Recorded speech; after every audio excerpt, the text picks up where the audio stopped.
in the interest of the United States or our NATO allies, and that is where the bar is for us. Go ahead. Thank you, Jen. We just heard you say again that you think inflation is going to be temporary. We've heard you say that it was going to be temporary since last spring. So how long do you guys think temporary is? Well, again, Peter, I think what we do is we rely on the assessments of the Federal Reserve and of outside economic analysts who give an assessment of how long it will last. The expectations and their assessment at this point continues to be that it will moderate by the end of the year.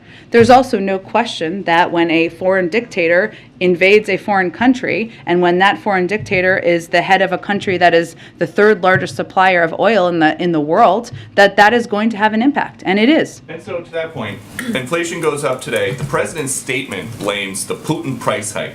Are you guys just going to start blaming Putin for everything until the midterms? Well, we've seen the price of gas go up at least 75 cents since President Putin lined up troops on the border of Ukraine. And last month, the statement didn't mention the Putin price hike. It mentioned inflation because of the pandemic. Why is that? Well, Peter, last 2 years, there was a global pandemic. Everyone who's global economists have all agreed that has been the biggest contributor to date of inflation because of the impact on the supply chain. Obviously, global events impact the global economy, as well as global inflation. And the price hikes as a result that have escalated over the course of time of President Putin's further invasion of the impact on the global oil markets are, of course, having an impact. President Biden has hosted electric vehicle stakeholders here at the White House. Would he host oil and gas producers, the people who are the most affected by the Putin price hike? Well, the oil and gas, I have nothing to preview or predict for you in terms of him hosting oil company executives. Is he open to that?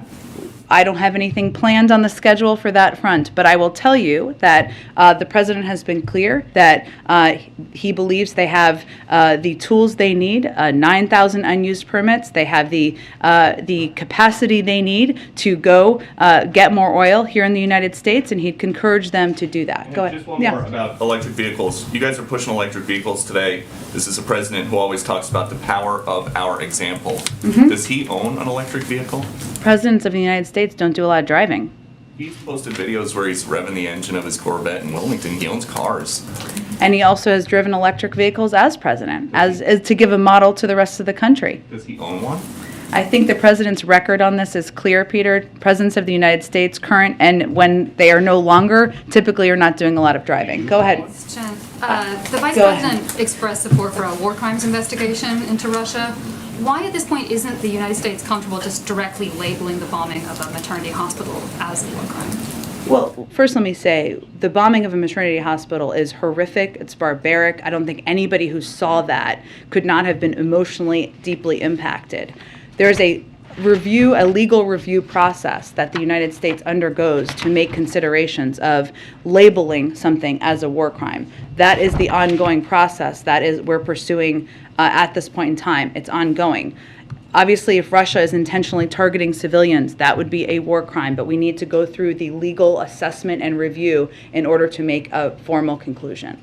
One more. The journal is reporting that Saudi Prince Mohammed bin Salman declined a request to speak with President Biden recently. Early in his term, the White House said the president would conduct diplomacy with the Saudis through the king rather than through MBS. Why has that policy changed?